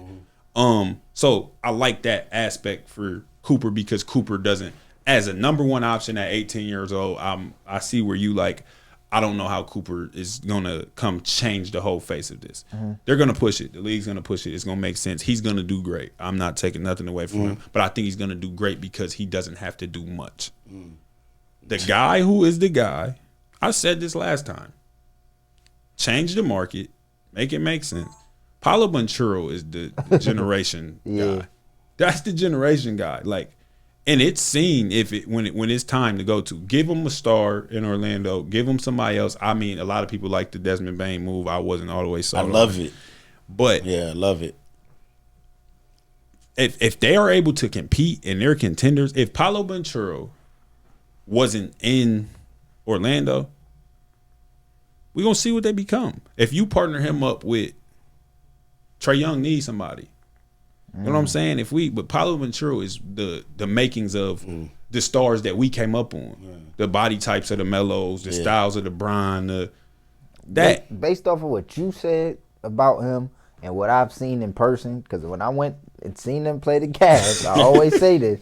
I just was talking to Unc about this. When I went and seen them play the Cavs, he had 40, but it looked easy. They lost still. They lost. Yeah. But I'm looking at him like, yo, this nigga is cold. Yeah. Like, I say to me, I ain't really like sat down and been able to watch Bron in person. I think I was working in the arena at the time. He the best player I've seen in person with my own eyes sitting down watching the game. That was the best person I've seen. I've been around the block a lot. Dude is like that. Yeah. Like, and that's not, these kids call it glazing or whatever it is, but like, nah, that's a situational, like that's a league changer. But does the league want to push that agenda? Do they want to put the money behind him, the time frame, everything? He also got hurt. So a healthy Paulo. So back to the point of, what I was getting at. A healthy one the league's was cooking. Structure for what they doing from a business standpoint. That's why you see them doing a bunch of, things that kind of seem out of left field. So you think it was a good situation for Coop to go somewhere where he don't have to do nothing versus him kind of being the man and now everybody building around him? Yeah, I think that's great, but I think a lot of people should walk into them type of situations because for the development of your career into what you can become, that's how it's supposed to be done. Go let somebody show you the ropes and go do whatever. Because if we're taking a chance and we're betting on people being LeBron, right? Nah, it's not gonna work. Like I think Ace Bailey is in a terrible situation. Yeah, like, I already know. I know he didn't want to go there already, but I think he's in a terrible situation. I think going to Utah, being able to, he already to me take terrible shots, contested. So allowing him to come out here and just go ahead and do it, it ain't gonna look good for him. I was just watching that summer league game. See, DJ Edgecombe had 28 and 10. Yeah. I watched the game. He's gonna go over there in Philly and he's gonna look all right over there. Yeah, because he did a lot of he did a lot of things that was pro like to me. Beat him off the dribble, stop, pull up. Yeah. Like he didn't do a lot of he dropped it all. Yeah, right. And his athleticism is crazy. They threw it down to him. That nigga took one step. Yeah, right. Like, yeah, whoa. Yeah. That nigga about 6'3". Yeah, so then you can play with him. Right. Pause. Right. But like the versatility of it. You know what I'm saying? Like dudes need to walk into situations like that, bro. Right. In basketball and life, go learn the ropes. Let somebody teach you. Be coachable. Be a sponge. And you're setting yourself up for the best situation possible. If not, you got to take a lot of bumps and bruises in front of this world. And like we just said, you got 2 to 3 years before they like, you ain't what we thought you was. Go ahead. I think it's like that when you look at we look at draft classes, and the best draft class to me is gonna be the 20. You think so? Yeah. Yeah. And they got some stars. They got, when you go up and down that whole thing, you look from 1 to 20, you like, wait a minute. Wait, Franz Wagner was here? Like, right, you know, you look down, you look at, because that's what I look at too. I look at a lot of what have you done, and then I look at Hall of Famer style. So I go all-star and up. You made an all-star team. Okay, now, whatever after that. But there's a lot of those potentially with the 2020 class already, for sure. Franz all-star this year? No, he wasn't. Who? Franz, he got hurt too. I think he was. No, he wasn't an all-star this year. He got hurt towards it. I thought they had. Yeah. I thought, he was close. Yeah, he was close. Yeah. So yeah. Yeah, I like. No, that's what I was gonna ask you, and then we'll let you go, man. I know you got things to do, but who? Now next year, we already looking through that lens to see next year. Who you like to win it, man? I know I'm talking about healthy. Or based off their situations Everybody now. Healthy. Based off the situations now, because there's some people that ain't healthy. There's some people that, me and him had a crazy debate about the Cavs and Philly on the last one. He likes Philly, not to win it, but we was just going back and forth about them. But based off of what we know now, the Tatums is out. The Halliburtons is going to probably be out. We still don't know where Dame going to land. We got a couple offseason. Lakers get Ayton. It's a lot of offseason pickups. Who you like to take that step to win it?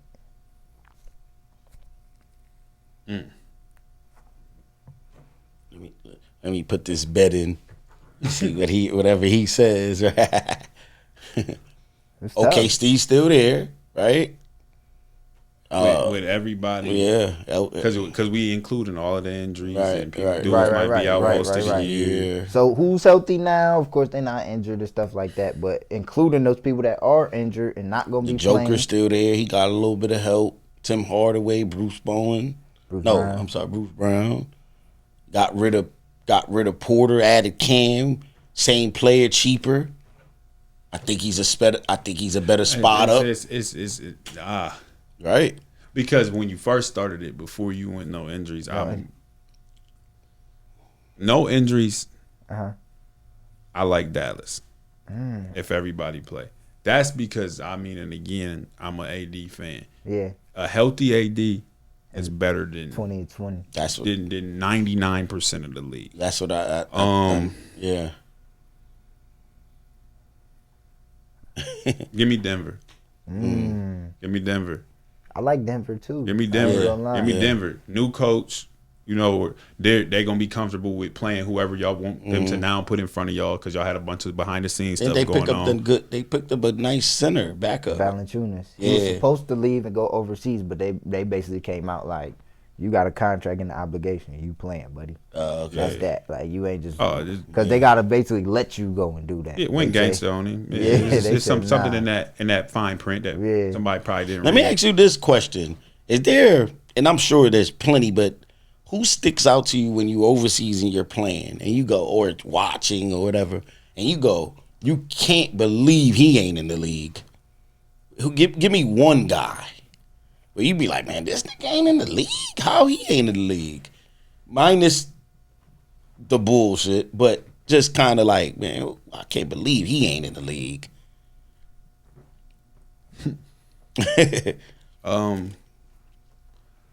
From a EuroLeague guy, Nigel Hayes. He was just playing in Turkey, Fenerbahce. He just signed an NBA contract. For real? Nigel Hayes, too. He played at Nigel. That sounds familiar. It wasn't Michigan. Wisconsin, I think. Wisconsin. Light he just signed a Phoenix, right? Yep, dark-skinned dude. Dark-skinned dude? He used to be like a 4. He's a wing now. I mean, y'all gonna look the clips up, but like, far as me knowing what translate to the NBA and what goes on, and you know, long frame, able to shoot it and not just like BS shoot it, like add 50 one time and like got go. Like that's a guy that I think that'll be fine, is gonna gel well, where it's like, all right, cool. Now there's some dudes over there that are killers. But I could tell you why he's not in the NBA. So like when I'm watching it from a talent standpoint, I'm like, where did Day play? Day played in Spain.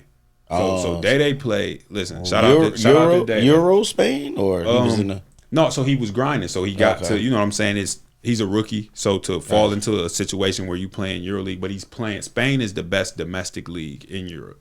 So when we talk about EuroLeague, there's 5 teams or so in Spain that's like at least 3 or 4 that's in the EuroLeague, you know, and then you have some in Champions League. They just got the best domestic league as far as the talent. Okay. Day played himself into a great situation. Okay. Like, shout out to him. We talk about dudes being able to go through the grit and grind of it, and you know, we call him Project Baby, and like Day's a quiet kid who ain't gonna never give himself the boast, but we know what he is.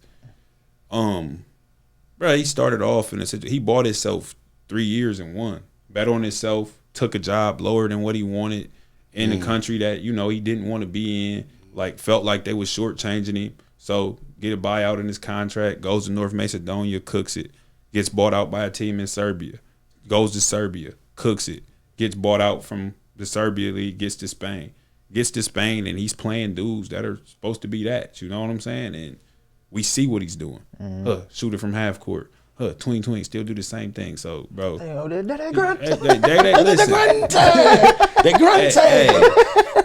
the Grunte. All that we seen, you know, he tripping. It's not a lot of people who can do what he can do with the ball. So, yeah, he played himself into a great situation. From knowing overseas basketball and what it looks like and how it plays. Like, he's a dude that, like, for over there, dudes can't do a lot with. So if y'all know Mike James, or you can look up who Mike James is. They can have a Mike James-esque career overseas if he wants to. Where play with Miami, Mike James. He's going to make a whole bunch of money overseas. And if I want to button up and come back to the league, like Mike James come over, plays with the Nets for a little bit, go back over there, build a name for himself. They can play in the league. It's a matter of how he wants to play in the league. So you think he can play in the NBA? I do think he can play in the NBA. I do believe from a talent standpoint that's not going to be an issue. What's going to walk into the decision-making process for Day is going to be, do I want to play how I play and be the system and, you know, they gonna call my name, they ground, get to go tween behind, size you up, pull up, or in this business structure of what this NBA is, am I okay if they give me Jose Alvarado's role? Am I okay if they make me a 3-and-D guy? Am I okay if, because for what he does, and he does great, that GM might be like, we gonna pay Kyrie to do that. Yeah. We gonna pay Devin Booker to do that. Right. We gonna pay that. And he believes that he's one and the same. I love that about him because he is. And if you're gonna put me in front of him, let's do it. Let's tango. But you gotta you gotta beat out what them people want to beat out. Right. So if you think about guys who get drafted and they keep their career going, these are dudes who, contort to roles and figure out what we want to do. Because if Day steps in and y'all can go through a list of point guards when we get off of here, and you tell me 10 point guards or 10 2 guards, what's gonna make that GM justify we gonna pay Day over Steph Curry? I think when it gets there, that's when you be the good guy. Yeah, that's when you be the. But because he already don't say much. True. And not to his character, but that's when you kind of got to be like, all right. Well, but then you start to ask yourself, well, now let's talk about being a professional. Mm-hmm. Because if your talent is there, and that starts to even become a conversation, there's leagues over there and situations over there where they gonna pay you just about one and the same for what's gonna go on. You know what I'm saying? So if we gonna say the league minimum, let's say they was to give him a contract for $1 million or $2 million to come play for the Warriors, right? Yeah, we gonna say that's guaranteed, but you gonna get Uncle Sam that's gonna take that to $1 million. You gonna get, your housing, your car, your situations. You know what I'm saying? Clothing like that. Let's just say, so out of $2 million, let's say he keeps $750. I was gonna say 7, but right? Yeah. Let's say he keeps $750. There's somebody over there that can give you $1 million. Essentially tax free. It's gonna be 700,000 euros. Right. So we can do the math on our phone to what 700,000 euros may turn into, or whatever else it is, and then they're gonna pay for your housing. They're gonna pay for your car. Right. You ain't caught up into lifestyle of over here, so you probably in a country where you ain't spending that much stuff, and you're you. You could do. They finna retire your jersey probably when you done. You can do all that. What we talking about? Right. So now that becomes about what type of individual you are and what you want from this game. Right. Now it's every kid's dream, but I think once you get it out your system, so for sure, go over there, put a jersey on for a year, slide, leave, do what you do. Now there's probably a lot of more money, on the back end, which for both there is. Over there, you probably got to build your own personal brand and pour into that. Get into your own. That's what I would clothing. Right. That's what I would kind of be doing too. Doing all of that. Have a team that buttons that up. Home, that's kind of built in for you, where you might get a player performance check because, I know the NFL worked that way where you would get a certain amount of money per, a catch or a touchdown or, amount of yards that you might have gained. The NBA, I'm pretty sure there's something similar where you're probably going to get a check for being in 2K. You're going to get a check for where there's some money behind the scenes. Right. But from a competitor and from a playing standpoint, if we got a 10-year window, 12-year window, who do you want to be? What you want your legacy to be? Right. So, I think on the back end of your career, for sure, if you in year 6, 7, 8 as a pro, and somebody want to take a look at you and they like, come on, we gonna pay you $1 million and you can sit on the bench, you get to be at home, you do. More power to you. You're at home, I'd be cool. Like, again, for me, I got a kid, so my situation is different. I can come over and be like, shit, you need me to go get 8 rebounds and get out your way? Cool. All right, but I know my son here, and I get to be around the fam. I got stuff going on at home. No kid, whatever else it is. Let me go live in Spain. Let me live in Turkey. Let me do whatever. Let me travel. But that's just me and my personality. Of course, right. You played against Wimbush, Thomas? No, I haven't played against him. He's where is he at? He's somewhere over there. Hey, he made a great career for himself too. Real? He just got done playing in Saudi Arabia. I see some every blue moon. Yeah, I know he was with the Clippers G League last year. Some of them he was playing. That was years ago. That was way before that. Yeah. So right out of college, he was like the number 1 or top 5 pick in the G League draft. So he bounced around the G League for a little bit. He was with the Clippers. He was with the Nets G League team. And was fine. got tired of, politics and how some stuff, go in. I won't throw no names in there, but he like, hey, it's a Carolina dude that I'm better than. And they trying to, push that agenda versus like, but I'm doing. Goes overseas, does well, plays in some leagues, plays through COVID. Had a year where he cooked it from there. Big contract in Russia. Plays in Russia for, most of that year. Right. Leaves there. I think finishes in Italy for that year. After that goes to Japan. Leaves Japan. And just was playing in Saudi Arabia. So, from what I know, to that side, you do the math. Ain't no, pocket watching, but he's done great for himself. He's been fine. Him and Quinn Cook was on the same team for a little bit in Saudi Arabia. So. That's what's up right there. Cook. I remember That's Quinn good, Cook. man. That's good to see all y'all doing good.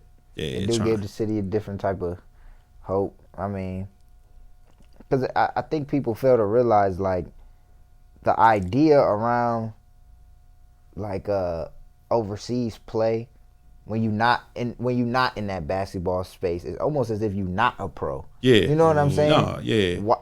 I guess I won't say why, but have you felt like has anybody ever, man, you ain't no pro, like, because I see a lot of that, and for a while, to be honest, you kind of thought that way. Like, no, for sure. And I mean, but them niggas is cold, bro. It don't it don't rub me a type of way because again, I know what's going on. And I know what I worked for. You can't be mad at somebody for being ignorant. Yeah. Now there's a part of you that's like, all right, bro, then show me, like, prove to me this, that, and the third. But for everybody, everybody, they whole depiction is it's league or bust until you actually know what's going on. Right. So we be, fortunate that, bro, I can still go do everything I'm doing. Okay, tell my bank account I'm not pro. Yeah. Okay, tell this situation I'm not pro. Okay, tell that. Like, I'm taking care of people. I'm doing what I'm supposed to do because of this ball. Right. There's opportunity elsewhere. Yeah. A lot of people can't see past what they know. Yeah, so I think that's important, though, to tell, like, especially the youth.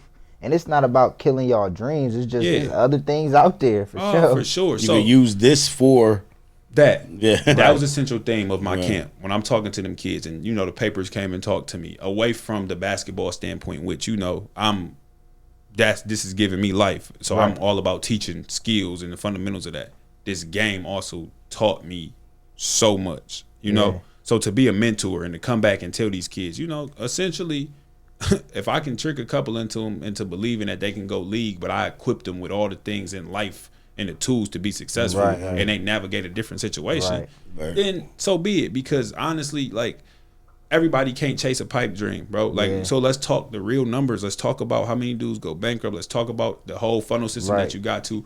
Every single one of our kids cannot go to this NBA, but you can take this route like I did and go over here or away from that. Let's stop pushing athlete, rapper, movie star. Let me button you up with this guy who runs a pharmaceutical sales company. Let me take you with this guy that's a part of the news channel. Let me take you to, the everyday guy. He just runs an appliance business in the city. That person is an artist, because there's so many avenues to get you to where you want to get to, away from what we see that they push in front of our face. Because too many people in our community are chasing one-offers. Yeah. When I say one-offers, that's the luck or the chance that has to play its part in making that make sense. Right. So then they feel like they lost or they're a disappointment because they didn't go do that. No. There's people who are in corporate America who make basketball money. Yeah. So go do that and be fine doing that. But you need to start to see some of them people. So when we talked about in the beginning, some of the things that I'm getting to and where I'm getting away from, I've been privy to be in a lot of rooms, have a lot of information, button up a lot of things. I'm starting a nonprofit called HOPE, which stands for Helping Other People Elevate.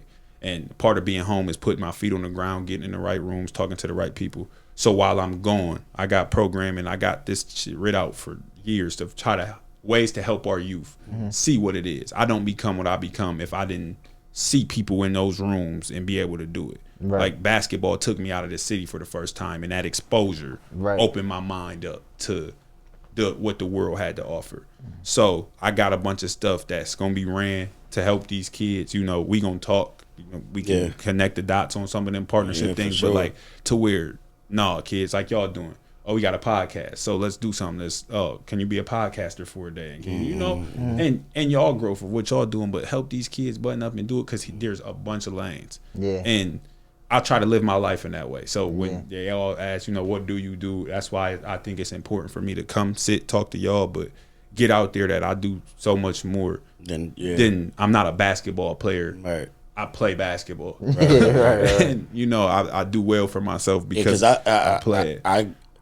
I was just talking about this, and the number one, it was a clip, and it was about like all first graders, and they tell you what actually the teacher says, what do you want to be when you grow up? Mm-hmm.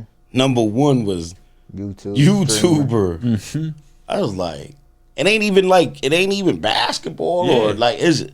I want to be a YouTuber. I was like, damn, like, and they don't understand by the time y'all turn 10, 15, it's changed by then. For sure. Because just because you got 1 million followers don't mean you got $1 million. No, not at all. You know what I'm saying? Not attention. Attention is not currency. Yeah. And there's ways that you have to understand how to monetize attention and make things make sense. Right. The people behind the scenes, I have so much love for people who are silent and that people don't always, we don't give them the recognition that they get. We talk about the movie. We don't talk about the production crew. We don't talk about them people and just how integral they are to success and the things that happen. But you have to be okay with that. You have to be okay with it happening later in life. Yeah. Like, to your YouTube standpoint, my son is, hey, Daddy, I want a Lamborghini for my birthday. But that's because he's watching I Show Speed. He's watching Mr. Beast. He's watching all those things on YouTube. And there's me where like I love that you get to see and you do some of those things. Then you turn me up a little bit. All right, I got to go make some more jumpers to get you what you want. Right. But I also have to bring you in and tell you, okay, here's how you work to get that. Here's how you put these pieces together. Right. Okay. And my mind for him has always been, well, there's a top to something. There's something beneath the surface. How do I get to be that guy? Yeah. So instead of being a YouTuber, we can own YouTube. Yeah, right. Because I realize that's who really got the money. Yeah, that's who pulling strings. That's who make it make sense. We don't never know their names, but all right. But you can create your own. And you might see them and not even know it's them. Yeah, you walk past them every day. So through basketball, again, something we talked about. And I'm sorry because I'm rambling now, but I'm in my bag. But when I left this city, I had a depiction in my head of what a millionaire looked like. We thinking, but that's because I was the kid who grew up in a setting where the dude who bought us all something from the ice cream truck, I thought had it. Old school, chains, jewelry, cars, this, rappers. I'm like, oh, that's millionaires, that. You know what I'm saying? Mm-hmm. You go to school and you start to be in rooms where you around boosters and you around whatever, and we sitting in the backyard and dudes handing out cigars that I later find out was $300-400. I later find out that specific family in '98 was worth $800 million. Yeah, right. There's dudes who got a house in the islands and make X amount of millions from the crib, but you would walk past in everyday life, my whole mind perspective changed. Okay, no, this is the real life. This is the real game. But had I not been able to put a ball in a hoop enough to sit in this room, that just was my specific vehicle. Now I'm sitting in a room with people that I can actually learn what they do, how to apply it and make it make sense. And it's realistic. Right. Like 1 turned to 2 and 2 turned to 4, 4 to 8. That turned into, and I'm not speaking about drugs, but those rules apply. Right. That turned into, we franchise that business. We own this gym. We own that apartment complex. We do this. Like, it don't take much, but we don't, because we not exposed to not only what we see, but the information, we don't know it. And for me, I'm Robin Hood. That's what I fell in love with, that story. Y'all done let me through the door. Right. Y'all listen this far and y'all figure it out and be mad at me. Oh, Will, y'all done gave me enough information up until this point, but I got to go to them rooms, and then I owe it to my community to come back home and give you all the game that they giving me, so we can push you in this room. And then when the rooms start to look like us, what can they do with us? I say that to, we got peers who are in that other form of life, and they hustle. So when I say I ain't talking about that, but if you can do that in a world where you can't market, you can't be exposed, you can't do this, that, and the third, what happens if I can shift your mind and put you in this corporate America room? Because they got the book smarts because they was supposed to. They've been getting taught since they was kids. They don't got what we got, though. Right. They can't come in this room and do what we do. They don't got the hustle. They don't got the game. They don't got the aura, and they hate that. Totally agree. What a way to end it. You got anything else? No, that's real rap. I ain't got nothing, man. I appreciate you. Appreciate you, man. Thank you for coming out, man. Bro. Round of applause, man. Mr. Bohannon. Give him your info, man, where they can find you. Oh, yeah. NazBohannon.com. We pushing that for the whole year. If you want to see anything it is that I got going on, it's www.nazbohannon.com. It's going to pop up as Bohannon Enterprises. That's going to keep you with everything that's athlete, that's author. I got some books coming out at the, one by the end of the year, another one right after that. It's going to take you through the philanthropy page, the stuff we got going on for the community with the kids, clinics, stuff like that to keep you engaged. Some book giveaways, things of that sort. But yeah, it got the tags to my socials. So MB3, MB33, the number 3, and then spell out 3 on Instagram. Naz Bohannon on Facebook. Naz Bohannon on TikTok. Follow my TikTok. I'm trying to get that off. I got some people running it for me, so I need everybody to get the TikTok and do it. We'll be looking forward to your season, man.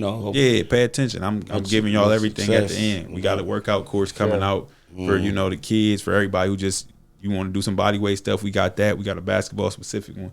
I want to go to a game. Yeah, we run the table. Hey, need to come out there. If you got a passport, and we'll figure something out. Tickets, VIP room, make it make sense. I'm gonna see what's up. Yourself. About to see what's up next week. Passport. Yeah, we I make sure I be hospitable over there. Y'all come to my world. That stuff is keen to me. And that'll be the move for sure. We kick it. Hopefully, you can come where we get a couple days off afterwards. We go explore something. That'd be dope. Thanks for coming on, man. Naz Bohannon, y'all. Naz Bohannon.